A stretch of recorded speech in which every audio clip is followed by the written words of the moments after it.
kromatografi cair vakum pertama kali diperkenalkan oleh para ilmuwan dari Australia untuk mengatasi lamanya waktu yang diperlukan untuk separasi menggunakan kromatografi klasik.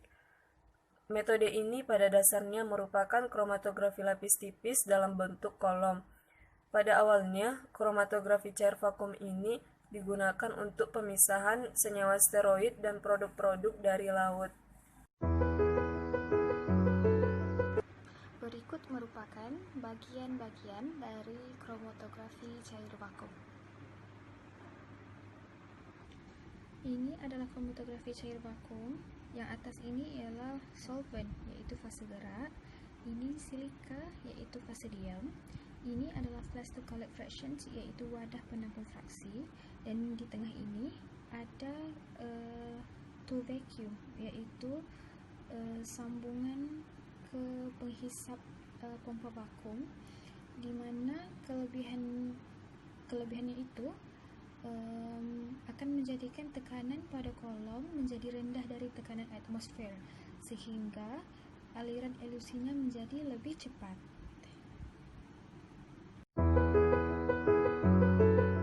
Bahan percobaan yang digunakan pada percobaan kromatografi cair vakum ini yaitu esoketanol dari daun ketumbar. Daun ketumbar atau dengan nama latin Coriandrum sativum L adalah tanaman herba yang berasal dari keluarga Apiaceae. Tanaman tersebut dikenal luas sebagai rempah-rempah. Daun ketumbar kaya akan vitamin, mineral, serta zat antioksidan. Tanaman ini juga mengandung serat yang cukup tinggi. Manfaat berupa antioksidan berperan pada kesehatan mata, kulit, otak, bahkan jiwa.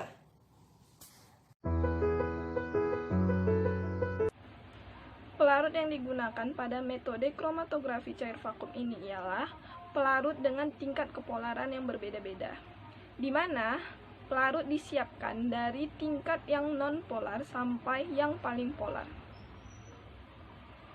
Perbedaan kepolaran pelarut dapat diperoleh dengan mengatur perbandingan N-heksan dan etil asetat yang digunakan. Adapun alat yang digunakan pada percobaan ini yaitu pertama kolom, yang kedua calon penguap, yang ketiga spatula, yang keempat timbangan analitik, yang kelima kertas saring, yang keenam Erlenmeyer, yang ketujuh beker ras, yang kedelapan gelas ukur, chamber, plat KLT sama vaselin. Dan adapun bahan yang digunakan yaitu pertama pelarut dari yang non polar sampai yang ke polar, terus ada ekstrak yang kita akan uji, terus yang ketiga itu ada silika gel, yang empat itu ada perbandingan antara N-heksan dengan etil asetat, perbandingan 7:3 dalam 40 ml, dan kita menggunakan larutan Lieberman-Burchard untuk sebagai pemicu warna pada plat KLT yang sudah dikeringkan.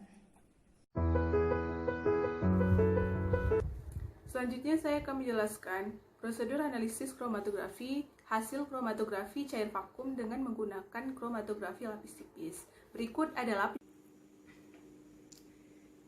metode penotolan yang digunakan adalah metode penotolan pita. Dari totolan satu dengan yang lain diberi jarak 1 cm. Plat KLT yang telah ditotol dimasukkan ke dalam fase gerak yang telah dijenuhkan. Noda dari titik penotolan akan merambat ke garis batas atas.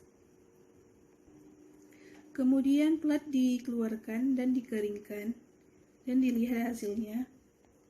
Plat yang sudah kering dilihat pada sinar UV dengan panjang gelombang 366 nanometer.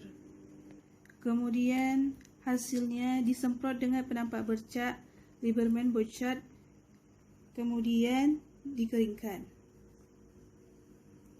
Kemudian dimasukkan kembali ke dalam alat dan dilihat sinar UV dengan panjang gelombang 366 nanometer dan didapat hasilnya dan tipis. Pada percobaan kali ini digunakan fase gerak N-heksan dan etil asetat dengan perbandingan 7:3 di dalam 40 ml. Caranya yaitu dimasukkan fase gerak N-heksan dan etilasetat ke dalam chamber sampai fase gerak jenuh. Setelah itu, ditutup dengan tutup chamber yang telah dioleskan vaselin berguna agar tidak ada udara yang masuk ke dalam chamber. Hasil yang telah diuapkan ditotol pada plat KLT dengan ukuran 20 x 20 cm dengan batas atas 0,5 cm dan batas bawah 1,5 cm.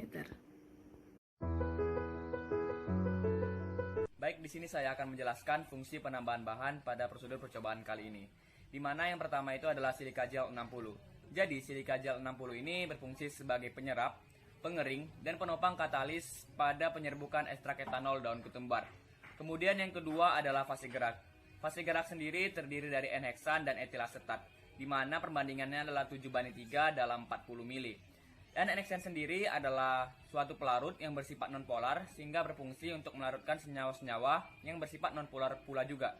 Dan kemudian ada etilasetat. Etilasetat ini adalah senyawa atau pelarut yang bersifat semipolar sehingga berfungsi juga untuk melarutkan senyawa-senyawa berdasarkan kepolarannya. I don't wanna be part of your story. I don't wanna try to pretend